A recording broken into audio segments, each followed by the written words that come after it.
Hoy en día en muchas congregaciones se ha perdido el respeto. La gente minutos antes de comenzar un culto están hablando ahí de fútbol, de béisbol, de películas. Luego entran a la iglesia, quieren que el Señor te abre, vienes sin prepararte, sin orar, una falta de reverencia tremenda.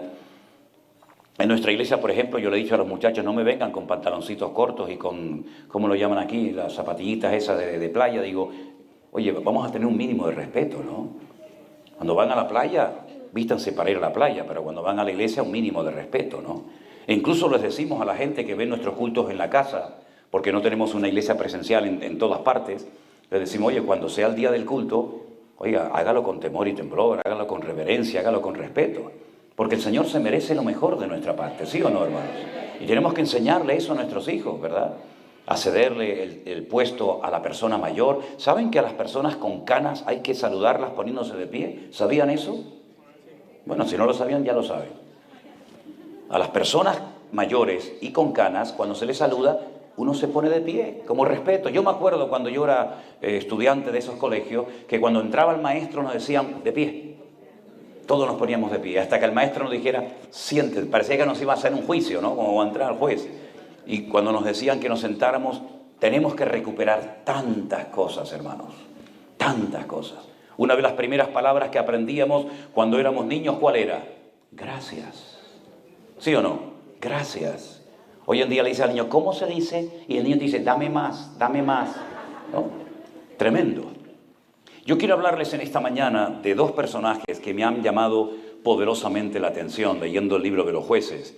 Porque como he dicho en varias ocasiones, estoy leyendo el libro de los jueces y son tantas las historias y las cosas que suceden en estos 200 años de historia que podríamos hablar horas, días, semanas y meses enteros acerca de cosas que ocurrieron en este periodo tenebroso de la historia del pueblo de Israel. Pero en el capítulo 8 se nos habla acerca de un campesino, de un hombre que estaba asustado en una cueva, tratando de proteger su cosecha del enemigo que les estaba oprimiendo y amargando la vida. Y este hombre un día recibe un llamado de Dios, una visita de un ángel que le dice, tú vas a ser el instrumento que Dios va a utilizar en este tiempo para traer libertad y victoria y liberación a tu pueblo. Y él duda, él no se ve capaz de que el Señor lo pueda usar a él. Él dice además, ¿Dios? ¿Qué Dios? ¿Dónde están esas maravillas, esos milagros y señales y prodigios que nuestros padres nos contaron que Dios hizo? Mira cómo estamos hoy en día, amargados, frustrados, nos roban las cosechas, no levantamos cabeza. Pero sin embargo el Señor está tratando de ayudar a Gedeón a que termine de creer y de interiorizar que Dios no le ha fallado al pueblo, sino es al revés. Es el pueblo el que le ha fallado al Señor. Y finalmente, después de una serie de pruebas que ustedes seguramente conocerán, él finalmente cree y acepta que ha llegado el momento de servir al Señor con poder, con valentía y con eficacia. Y ese hombre, cuando liberta al pueblo de la esclavitud de los madianitas, que eran terribles, violaban a las mujeres, se llevaban las cosechas, en fin, eran unos enemigos terribles. Al final de sus días, el pueblo en agradecimiento lo quieren nombrar rey. Y él dice, no. Ni yo, ni mi hijo, ni mi nieto vamos a ser reyes de vuestra vida. Porque como él dice en el capítulo 8, verso 23, Jehová, el Señor, va a ser el Señor sobre vosotros. Es decir, yo no voy a ocupar el lugar que solamente le corresponde a nuestro Dios. Yo he sido un instrumento que temporalmente el Señor ha utilizado, pero ustedes tienen un Dios, ustedes tienen un rey, ustedes tienen un Señor y saben quién es. Por lo tanto, nosotros no vamos a entrar en ese juego. Pero sin embargo le hace una petición al pueblo, les pide algo y lo quiero leer en el versículo 24. Estamos en Josué capítulo 8, verso 24. Jueces. Era para ver si estaban despiertos. Y les dice Gedeón, quiero haceros una petición. Quiero que cada uno me dé de los zarcillos de su botín, dice entre paréntesis, pues traían zarcillos de oro porque eran ismaelitas, ¿verdad? Y ellos le respondieron, de buena gana te lo daremos. Y tendiendo un manto, echó allí cada uno los zarcillos de su botín. Y fue el peso de los zarcillos de oro que él pidió, 1.700 siclos de oro. Cada ciclo eran aproximadamente unos 14 o 15 gramos de oro. Saque la cuenta. Sin las planchas, los joyeles, los vestidos de púrpura que traían los reyes de Madián, sin los collares que traían sus camellos al cuello. Y Gedeón hizo de ellos un efod. Un efod es un vestido largo, más o menos como hasta las rodillas. Recuerden que el sumo sacerdote de Israel llevaba un efod por debajo de aquel pectoral de las 12 piedras, ¿no? Era un vestido más o menos así, cortito. Dice que con todos esos zarcillos, con todo ese oro que le dieron, hizo un efod, el cual hizo guardar en su ciudad de Ofra. Y todo Israel se prostituyó tras ese efod en aquel lugar y fue tropezadero a Gedeón y a su casa. ¿Cuántos dicen amén a esta palabra? Es decir, ellos habían sido castigados y los enemigos habían vuelto a atacarles y a robarles las cosechas porque habían caído en el pecado de la idolatría. Y ustedes saben que uno de los pecados más repetitivos en la historia del pueblo de Israel era la idolatría. Ya el Señor les había dicho, cuando entren a tomar posesión de la tierra de Canaán, tengan cuidado, porque esos pueblos, esas naciones que viven allí, son idólatras. Tienen imágenes de oro, de plata, de madera. No caigan ustedes en la trampa, en el error de darle culto a esos dioses que tienen ojos pero no ven, que tienen boca y no hablan, que tienen oídos y no oyen, y que tienen pies y no caminan. Porque al Señor tu Dios adorarás y a Él solo servirás. Así que no te conviertas tú a ellos, sino que ellos se conviertan a ti. Y cuando, por ejemplo, usted lee los 10 mandamientos, que están en 2 libros de la Biblia diferentes, Éxodo capítulo 20 y Deuteronomio capítulo 5, usted va a ver que los primeros mandamientos tienen que ver con la prohibición de adorar imágenes de talla. Al Señor tu Dios adorarás, no te postrarás ante imágenes, ¿verdad? No le rendirás culto, etcétera, etcétera. Sin embargo, vemos que ellos no prestaron atención a estos mandamientos que el Señor les había dado, sino que al poco tiempo, viendo toda la idolatría de los filisteos, amorreos, cananeos, madianitas, moabitas, etcétera, etcétera, ellos adoptaron esos dioses como si fueran de ellos, cuando ellos sabían perfectamente que el Dios que los había sacado de Egipto y los había bendecido y cuidado durante su peregrinación de 40 años en el desierto, no era un Dios que se podía darle forma humana o animal, como en una ocasión hicieron, ¿se acuerdan? Cuando dice la Biblia que Moisés se ausentó un tiempo del pueblo, fue a la montaña, al monte Sinaí a orar. Y mientras estaba allí orando en plena comunión con el Señor durante más de 40 días, en ayuno y oración, la Biblia dice que no se les ocurre otra cosa más que hacer un becerro de oro. Y todos comenzaron a adorarlo y a danzar desnudos, ¿verdad? Como una fiesta pagana en medio del desierto. Es decir, el pueblo de Israel, los hijos de Dios, tenemos totalmente prohibido el darle culto a objetos inanimados. Y cada vez que el pueblo de Israel adoraba a uno de estos dioses, que tenía muchos nombres, Micol, Quemos, Milcón, Astaroc, Baal-Zebú, Baal-Berid y tantos, ¿verdad? Cada vez que caían en el error de caer en la idolatría, automáticamente venían serias consecuencias. O no llovía, o el enemigo venía y atacaba las poblaciones y se llevaba a las mujeres y a los niños secuestrados, o trabajaban y veían que no había fruto de su trabajo, o venían enfermedades físicas, mentales al pueblo, y un montón de consecuencias terribles. Y cuando Gedeón es llamado por Dios para libertar de la opresión al pueblo, resulta que habían caído en la idolatría. Pero cuando Gedeón logra vencer al enemigo, dice que durante 40 años, volvió la paz al pueblo. Pero esta idea de Gedeón de decir, bueno, yo no quiero que me nombren rey, no quiero que me hagan el amo y el señor de vuestras vidas, pero quiero que me recompensen, quiero que me lo agradezcan si quieren hacerlo. dándome los zarcillos de oro que le hemos quitado a los enemigos. Ellos dijeron, sí, perfecto, tú nos has ayudado, nosotros te vamos a ayudar y a bendecir también a ti. Dice que pusieron una especie de mantos, de manteles en el suelo, y la gente iba y daba esos anillos de oro. Con ese tesoro, él hizo un efod, un vestido. Y al final, tanto él como el pueblo terminaron adorando y dándole culto a un vestido de oro. No aprendieron nada. No hay nada peor que tener poca memoria para recordar los pecados que cometimos, para no volver a cometerlos, ahora ya no por ignorancia, sino a sabiendas y con toda intencionalidad. Hermanos queridos, cuando hemos hecho algo malo en la vida y nos arrepentimos y reconocemos que no agradamos a Dios con aquella actuación, con aquella costumbre, con aquella tradición, etcétera, es para que nunca más volvamos a cometer el mismo error y pecado. Cuando el Señor Jesucristo perdonó a aquella mujer que, según los judíos, había sido sorprendida en el mismo acto de adulterio, cuando Él la perdona, Él le dice, vete y no peques más. No vuelvas otra vez a lo mismo, porque yo te he limpiado, yo te he perdonado y te estoy dando otra oportunidad. Pero no vuelvas otra vez a enredarte, como dice la Biblia, el perro que vuelve al vómito, sino mantente firme en victoria, porque ya has aprendido la lección. Cuando el Señor perdonó a Pedro de haberle negado 3 veces, pues no era para que lo volviera a hacer.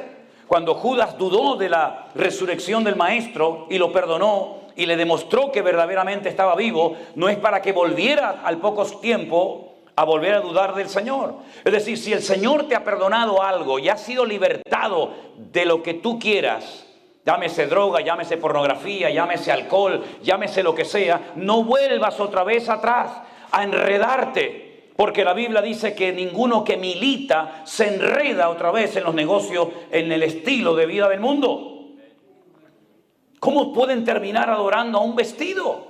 ¿Qué más da si el vestido es de oro, de plata, de diamantes? ¿Qué más da? Ellos sabían que por haber adorado a quien no tenían que haber adorado, los madianitas les oprimieron durante muchísimo tiempo. Y ahora que son libres, vuelven otra vez a las andadas, vuelven otra vez a cometer los mismos errores y pecados. Y la palabra de Dios dice que fue ese vestido, a mala hora lo hicieron, un tropiezo para todo el pueblo de Israel. Que Dios abra nuestros ojos y no tengamos la memoria tan corta, porque a veces me llama la atención que hay creyentes que recuerdan lo que no tenían que recordar. Y de lo que sí tienen que acordarse y recordar lo olvidan. Así que, mis queridos hermanos, me llamó mucho la atención. Este hombre recibió una fortuna en zarcillos de oro. Y en vez de con ese dinero, pues estar tranquilo el resto de sus días, lo que hace es mandar a hacer un vestido de oro que al final la gente termina adorándolo. Y yo quiero, basándome en este error terrible que cometió Gedeón, hacerles varias preguntas. ¿Qué estás haciendo con lo que Dios te ha dado? Porque me imagino que ustedes como creyentes tienen que saber ya a estas alturas que todo lo que tenemos nos lo ha dado el Señor. No vamos a ser tan arrogantes, soberbios y orgullosos de creer que ha sido mi fuerza, mi poder, mi sabiduría, mi sudor y mi trabajo el que me ha permitido llegar hasta este nivel. Tú has llegado hasta aquí porque Dios ha tenido gracia y misericordia contigo. Porque si no hubiera sido por Dios, capaz que ya estarías muerto hace muchos años, querido. ¿Qué estás haciendo con lo que Dios te ha dado? ¿Qué mentalidad tienes? ¿Con qué mentalidad te mueves? ¿Con una mentalidad de un sabio y fiel administrador de los bienes temporales que el Señor te ha dado? ¿O con una mentalidad de dueño, de propietario? Esto es mío y solamente mío. La Biblia nos enseña que no solamente todo es del Señor, sino que somos administradores. Como diría el texto original, ecónomos. ¿Qué era un ecónomo? Era un esclavo que había tenido la bendición, digamos la suerte, el privilegio, de que su amo le dio como administrador todas sus posesiones para que éste cuidara de ellas. Tal vez el ecónomo, el administrador más conocido de la Biblia, sin lugar a dudas, fue José. Era un esclavo, pero un esclavo a otro nivel. no era el esclavo de esclavos que estaba para limpiar los pies y para hacer las peores funciones o labores del hogar, sino que era un ecónomo, uno que administraba los bienes de su amo Potifar. Dice que puso todo bajo su protección, bajo su cuidado, menos el pan del que comía. ¿Qué significa eso? Menos mi mujer. Así es un eufemismo, es una forma de decir, todo está bajo tu protección, tú eres el que lo administras, recordando que no son tuyas las fincas, los terrenos, las vacas, el dinero, etcétera, sino que tú eres una persona que me administra mis cosas, ¿verdad? Eres como mi hombre de confianza, mi mano derecha, menos mi mujer, menos el pan del cual como. Y él fue un administrador, y Pablo utiliza esa palabra en el Nuevo Testamento para decirnos que cuando Dios nos da algo tenemos que tener la mentalidad de ser administradores. ¿Qué quieres, Señor, que haga con lo que tú me has dado? ¿Tenemos un corazón generoso o somos avaros? Ustedes saben que los seres humanos, la inmensa mayoría, nacen con el puño cerrado. Los niños nacen con las manitas cerradas. Y muchos viven con la manita cerrada y mueren con la manita cerrada. ¿Por qué? Porque creen que lo que tienen es de ellos. No son solidarios, no tienen un corazón generoso, les da igual ver la necesidad de otra persona, yo y nada más que yo. Son egocéntricos, ellos son el centro del universo. Y la Biblia nos enseña que tenemos que ser cristocéntricos.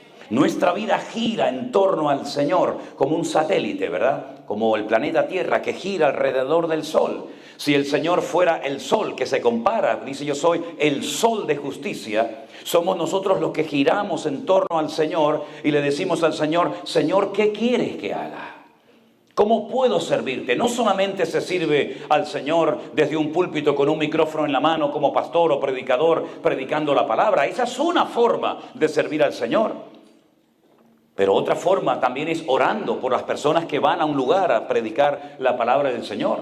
Que Dios les dé fuerza, que Dios les dé sabiduría, que el Señor los proteja, que guarde su salida y su entrada. Otra forma es ayudando, ¿verdad?, a que se hagan eventos, comprando Biblias, comprando libros, financiando a una persona que le hubiera gustado aquí pero no podía venir y tú te enteraste y le dijiste, bueno hermana, yo te voy a pagar para que tú puedas viajar. Es decir, ser solidarios, no ser egoístas, avaros. Eso es lo que dice la palabra del Señor. ¿Cómo estamos utilizando lo que Dios nos ha dado? Tenemos una visión amplia del cuerpo de Cristo, como ayer cuando tuvimos una reunión fundamentalmente para los miembros de la iglesia, ¿no? No habían visitas, era algo, digamos, más casero. Yo le dije, hermanos, tenemos que tener una visión de cuerpo, una visión amplia, no solamente mirar lo que a mí me hace falta, sino también mirar más allá de nuestras fronteras, mirar más allá de nuestros templos. Y tener esa visión amplia. En el Centro Evangélico Vida Nueva enseñamos que somos una sola iglesia, que se reúne en diferentes lugares y horarios por motivos, ¿verdad?, de distancia, etcétera. Pero tenemos la visión de que somos uno en el Señor. Y por eso tenemos que ser solidarios, y no como Gedeón, que utilizó sus bienes para hacer algo que nunca tenía que haber hecho. ¿Cuántos creyentes se han metido en líos, en negocios y en deudas que se podían haber evitado si hubieran primeramente consultado al Señor? Luego incluso algunos se enfadan con el Señor. Señor, el negocio me salió mal, perdí dinero, perdí esto, perdí... Claro, hijo, pero tú estás trabajando como si fueras el dueño, con mentalidad de amo. Y le dices al Señor que te acompañe y que apoye tu agenda cuando eres tú el que le tienes que preguntar al Señor en humildad. Señor, ¿qué quieres que haga con todo lo que tú me has dado? Porque la Biblia dice que cuando Dios da algo y no lo usas para Él, al final se lo va a dar a otro. Porque no has sido sabio y no has sido un fiel administrador en la casa de Dios. Amén, hermanos. Miren, durante años yo tuve un sueño que nunca lo pude ver cumplido. Y gracias al Señor lo vamos a ver hecho realidad. Y les cuento rápidamente. Nos han tratado tan bien la gente cuando viajamos por el mundo. Nos invitan a comer, nos alquilan un hotel, una casa, lo que sea, nos prestan un coche, un carro, que yo decía, Señor, a mí me gustaría algún día poder bendecir a personas, por ejemplo, que están cansadas en la obra, porque los pastores también se cansan, incluso algunos se cansan de tal manera que abandonan el ministerio y se van a dedicarse a otra cosa. Qué lindo sería, Señor, si pudiéramos tener un lugar donde las familias con sus hijos, los pastores o no pastores, pudieran ir a descansar. Qué hermoso poder tener un lugar para hacer retiros, campamentos, convenciones, vigilias de oración, seminarios bíblicos. Un lugar amplio, grande, donde la gente pueda ir a descansar, a pasarlo bien, de vacaciones. Y orábamos en esta línea. Yo le decía, Señor, danos ese lugar, Padre. Resulta que un día en internet navegando, viendo diferentes propiedades, vi una finca, un terreno enorme. Enorme. Nosotros hablamos en metros, no hablamos en acres ni nada de esto. Tiene más de 27.000 metros cuadrados. Hay varias construcciones dentro. Tiene unos terrenos inmensos. Hay cantidad de árboles de naranjas y de limones. Y entonces nos pusimos en contacto con esta señora. Es una señora, la propietaria de esto. Era una finca que antiguamente la explotaban para el tema de la agricultura, pero ya la señora está muy mayor y no quiere seguir en esto. Y llegamos a un acuerdo con ella y nos hizo una rebaja bastante grande. Y hemos dado ya una señal para poder hacernos con esta propiedad.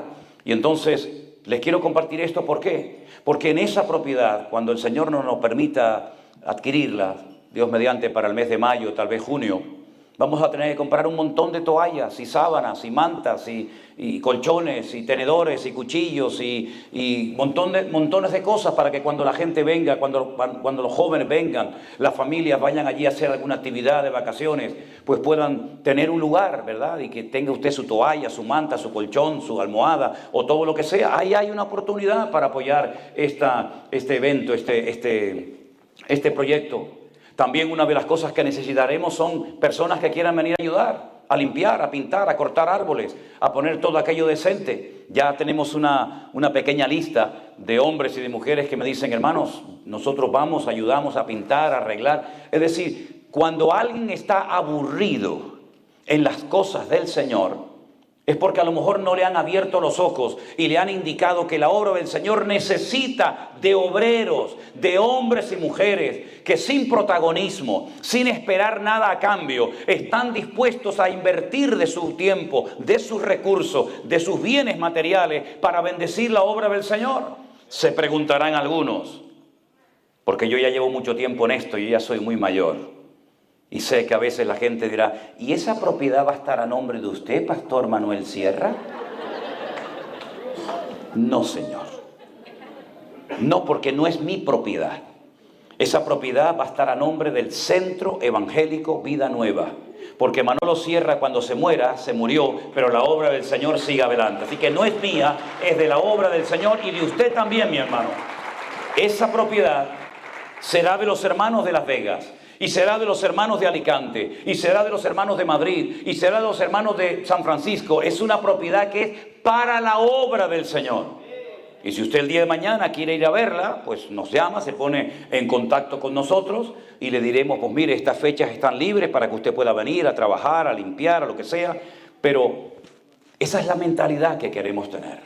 Todos los recursos que Dios ponga en nuestras manos son para invertirlos sabiamente en lo que merece la pena, en la obra del Señor. Y no estoy aquí pidiendo dinero, Yo no me dedico a esto, ni creo que nunca lo haga, Dios me libre. Pero si alguien busca la oportunidad de decir, oye, ¿qué hago?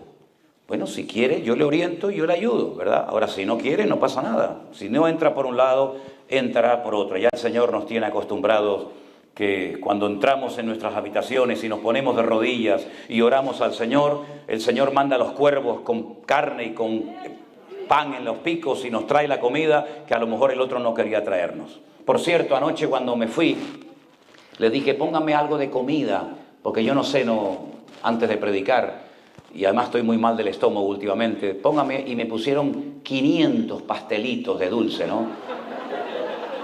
Gracias, pero está bien. Cuando se muere, o antes de morirse Gedeón, fíjense a lo que se dedicó. Déjenme que les lea el texto bíblico. Así fue subyugado Madián delante de los hijos de Israel. Nunca más volvió a levantar cabeza. Al enemigo tienes que cortarle la cabeza, espiritualmente hablando me refiero. No lo dejes medio vivo. No es como aquel que me dijo, yo quiero dejar de fumar. Bueno, gloria a Dios, está bien, hermano. Pero por si acaso tengo en la mesita de noche un paquete, por si me entran ganas, digo, entonces no le estás cortando la cabeza, hermano. Lo está dejando medio vivo. Si David solamente hirió al gigante Goliat y no termina con él, a la semana Goliat se levanta y está otra vez creando líos y problemas en el pueblo de Israel. Así que no dejes la droga medio viva, media muerta, el alcohol o lo que sea, sino acaba 100%. La batalla fue hasta que se obtuvo una victoria completa. El pueblo reposó 40 años y entonces Gedeón en el versículo 30 dice que tuvo 70 hijos. Tenía mucho tiempo libre el hombre, ¿no? No había televisión, no había internet. ¿Qué vamos a hacer? 70 hijos que constituyeron su descendencia y tuvo muchas mujeres el hombre. 70 hijos, muchas mujeres. Pero además de las muchas mujeres que tenía, también tuvo una concubina. Perdonen la expresión si se ofenden. Discúlpenme, yo hablo castellano. Hablo español de España y así hablamos allá. Una querida. ¿Se entendió? ¿Se ofendió? No. Entonces sigo adelante. Tuvo una querida, que la Biblia llama concubina, pero era, usted sabe lo que era. Aparte de las que ya tenía, no estaba contento con las que tenía, quería más. Y estaba esa concubina en Siquén. Siquén hoy en día se llama Nablus. Es un sitio muy peligroso de Israel. Allí nunca se entra para nada. Siquén era la capital de Samaria. Allí está el pozo, todavía está el pozo de la Samaritana donde Jesús se sentó a hablar con ella. Allí está enterrado José, pero lamentablemente es un lugar muy peligroso que nunca vamos. Allí en Siquén vivía esta señora y quedó embarazada y le pusieron al niño que nació de Gedeón y de la concubina un nombre precioso, Abimelech. Abí significa mi padre, Melech en hebreo significa Dios, rey. Mi padre es rey. Él había dicho que no quería que lo nombraran rey, pero al niño le ponen mi papá, mi padre es rey. Este muchacho fue una persona terrible en la historia del pueblo de Israel en aquel tiempo. Tenía un nombre muy bonito, pero su personalidad era terrible. No hizo honor al nombre tan hermoso que tenía. Este muchacho llamado Abimelech, ahora vamos a ver lo que hizo, pero dice que Gedeón por fin murió en buena vejez, fue sepultado, pero aconteció, verso 33, que cuando murió Gedeón, los hijos de Israel volvieron a prostituirse yendo tras los Baales y escogieron a Baal Berit. La palabra Baal en hebreo significa Señor, pero no el Señor del cielo. Señor del cielo sería Adonai.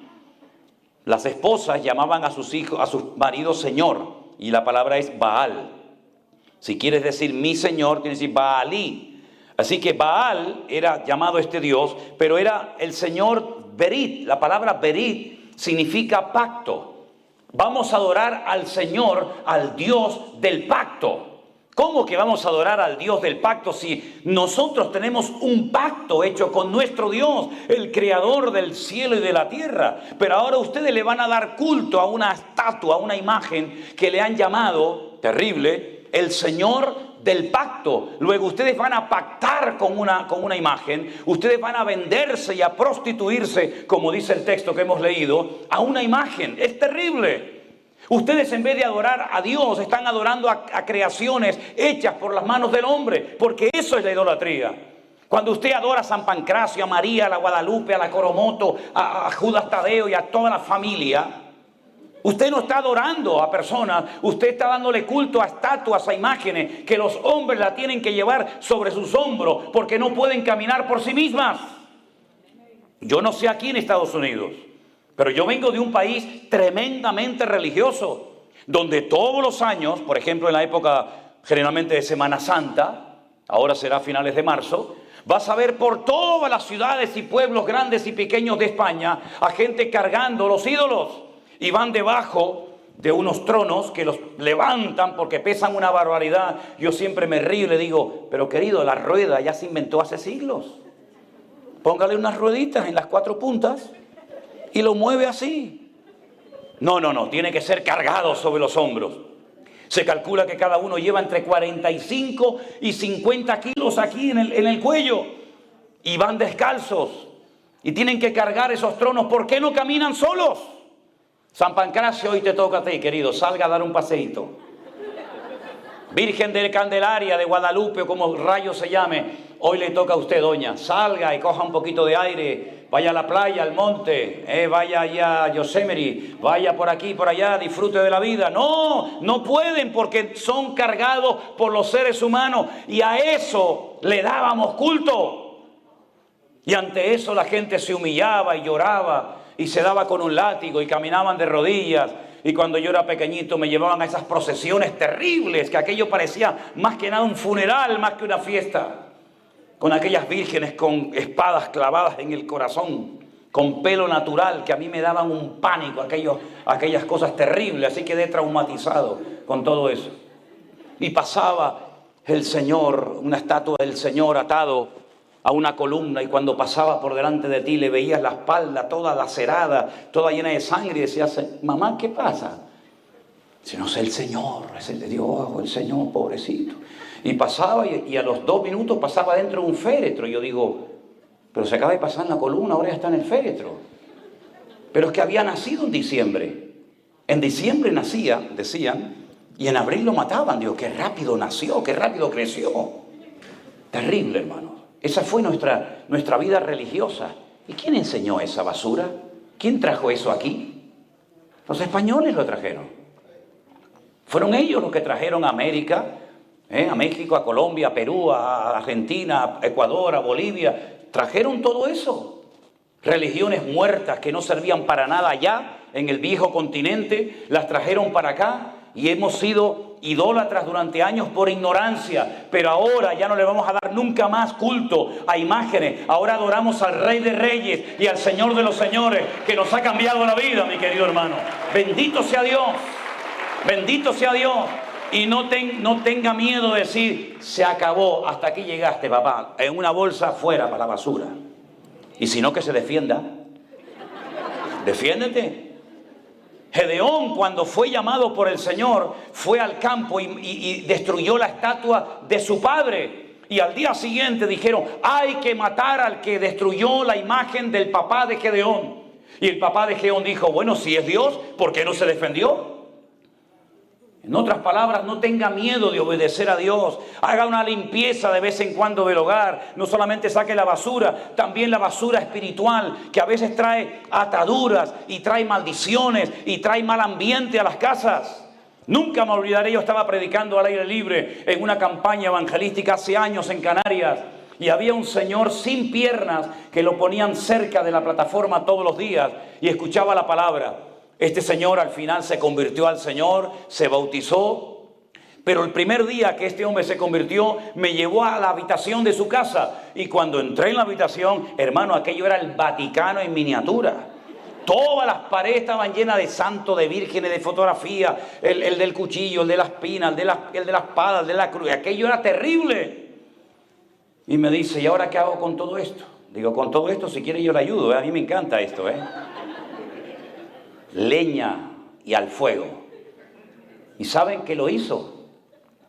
Pero comenzó a llorar. Y me dijo: ¿saben qué, hermano? Mire la pared como está, toda llena de agujeros. Para que cuando vea esos agujeros se dé cuenta de dónde te sacó el Señor.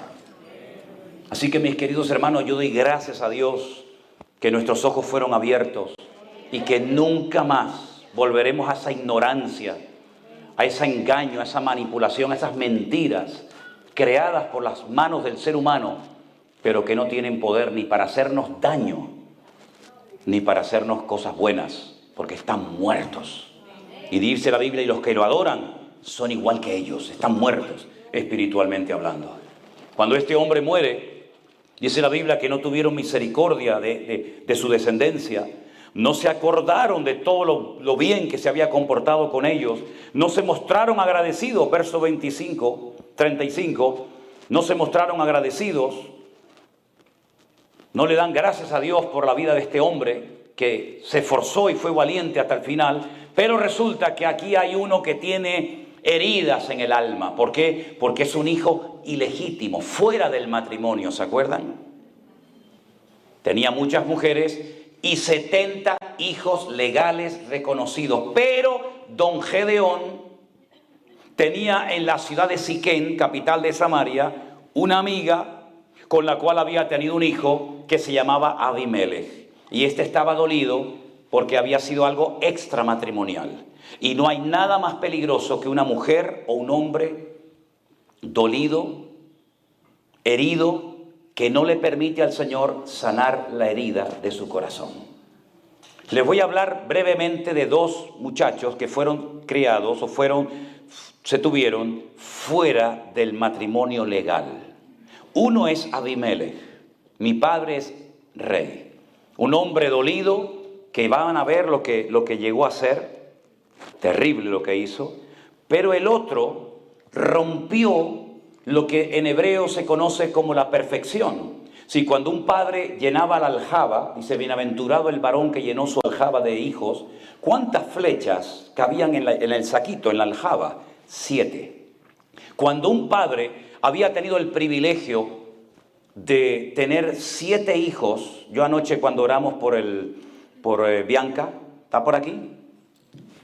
¿No están? Que vi 2 muchachitos y una niña, le dije, te faltan 4 para que sea todo perfecto. Así que adelante, hermano, esfuérzate y sé valiente. Cuando un papá tenía 7 hijos, se consideraba el hombre más privilegiado y gozoso del mundo, porque tenía la perfección familiar. Tengo mi esposa y 7 hijos, y si eran varones, más todavía. Pero resulta que David era el octavo. Y por eso no comía con los hermanos mayores en la mesa. Por eso le decía, no, tú fuera. Tú vete al monte a cuidar las ovejas de papá y allí te buscas la vida. Si comes, me da igual. Si bebes, me da igual. Si te ataca un oso o un león, allá tú. Pero aquí comemos los legítimos. Y tú afuera. Hasta el punto era el menosprecio al que había roto el patrón del 7 de la perfección, que cuando el profeta, el varón de Dios, el hombre más importante e influyente en Israel, va a la casa de su padre Isaí, porque dice que el Señor lo había mandado para ungir al siguiente rey de Israel. Conocen la historia, ¿verdad? Dice la Biblia que Samuel va a ungir al primogénito. ¿Por qué? Porque la palabra primogénito en hebreo es Bejor. Y Bejor viene de Berajá, que es bendito o bendición. Es decir, el primogénito es el que hay que bendecir. Y el Señor le dice, no lo hagas, no lo unjas, porque tú miras la apariencia exterior, pero Dios mira el corazón. Bueno, entonces será el siguiente, ¿no? Dios rompió el patrón muchas veces. El mayor servirá al menor, como en Jacob y Esaú, etc. Entonces cuando va a ungir, a derramarle el aceite sobre la cabeza, el Señor le dice, ese tampoco es. Y va uno detrás de otro hasta que al final él dice, Dios no me está guiando, no me muestra, no me da paz. ¿Tú tienes por casualidad otro hijo? ¿Cómo es posible que viniendo el profeta a la casa no habían llamado a David? Como si el profeta fuera todos los días a una casa. Era un honor, hermanos. Era un privilegio que el varón de Dios, en este caso Samuel, fuera a la casa de una persona sencilla y humilde, en un pueblecito chiquitito como era Belén o Betlehem, en la casa del pan, a visitar a un tal Isaí. Era un honor, hermanos. ¿Cómo no llamaron a David?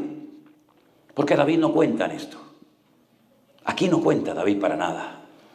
Pero lo vil y lo menospreciado, dice la Escritura, es lo que Dios toma y usa para avergonzar a los que se creen sabios en este mundo. Y dice Samuel, no nos vamos a sentar a la mesa, ni aquí va a comer nadie hasta que llamemos a David. Y entonces ahí ya lo llamaron. Cuando les apretaba el hambre, dijeron, vamos a llamarlo. ¿Cuánto tardó David en venir? Bueno, no había teléfono, no se le mandó un WhatsApp, no se le mandó un mensaje. Tuvieron que ir a buscarlo, tuvieron que traerlo, probablemente tardó horas en venir.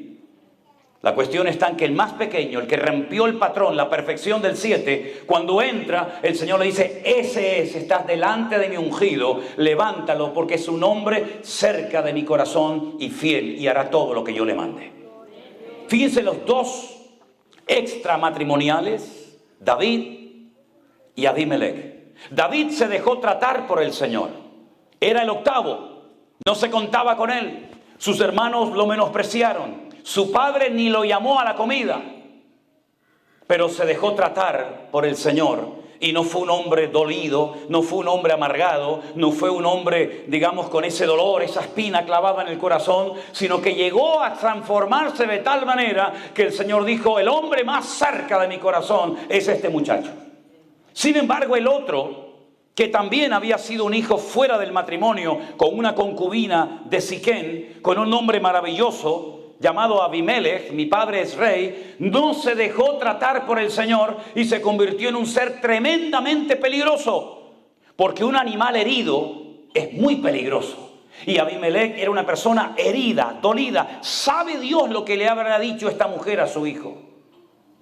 Por eso qué importante la influencia de una madre y de un padre, evidentemente, en la vida de un hijo. Como dije ayer, la madre en la Biblia le transmitía a los hijos la fe, la confianza en el Señor. Y el papá, el conocimiento de las Escrituras, de lo bíblico. La palabra es mamá, es madre en hebreo, viene y está entroncada con la palabra emuná, que significa fe o confianza en Dios. ¿Qué le transmitió esta mujer a su hijo? Mira cómo nos tratan, tu padre nos tiene abandonados, no nos pasa el dinero de todos los meses, es un desgraciado, tiene un montón de mujeres, tiene un montón de hijos, tiene un montón de dinero, pero nosotros aquí estamos en la miseria. Y le fue envenenando la cabeza a su hijo Abimelech. Cuidado cómo le hablas a tu hijo del padre o del marido que te abandonó.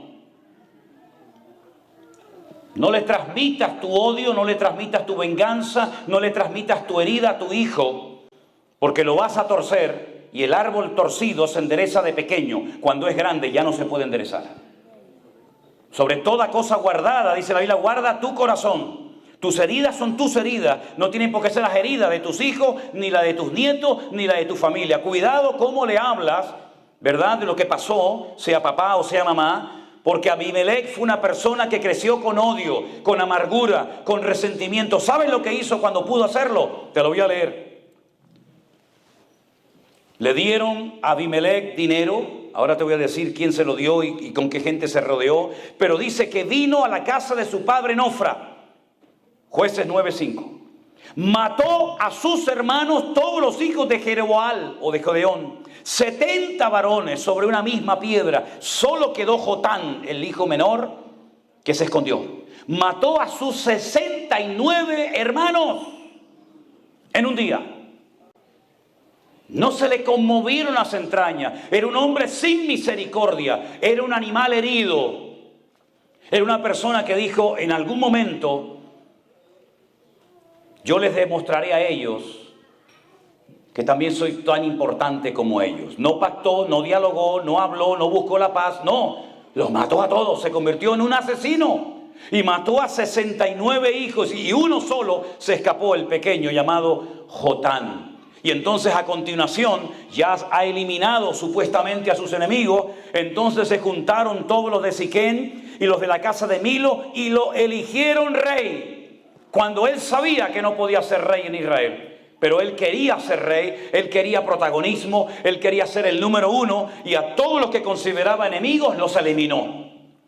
¡Qué espíritu tan peligroso, hermanos! Cuando hay gente que ve enemigos por todas partes. Cuando ve esa gente que le da rienda suelta a su imaginación.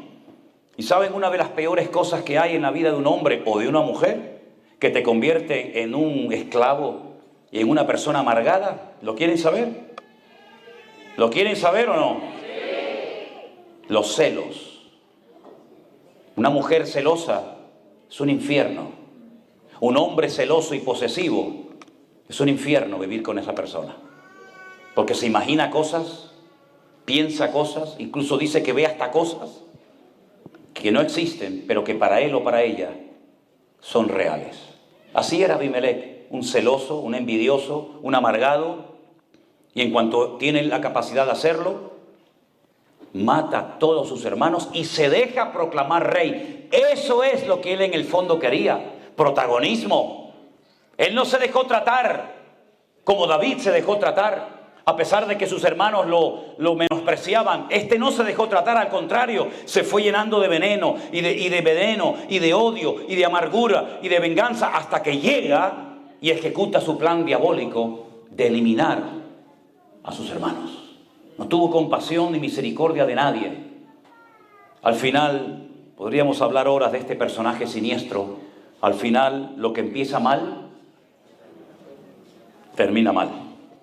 Al final muere un día cuando alguien le tira una piedra desde un edificio, una muralla, le parten el cráneo, luego, en fin, todos conocemos el resto de la historia. Pero déjeme para concluir, ¿de quién se rodeó este hombre? Si a sus hermanos no los quería y los mató, ¿quién apoyó a este muchacho?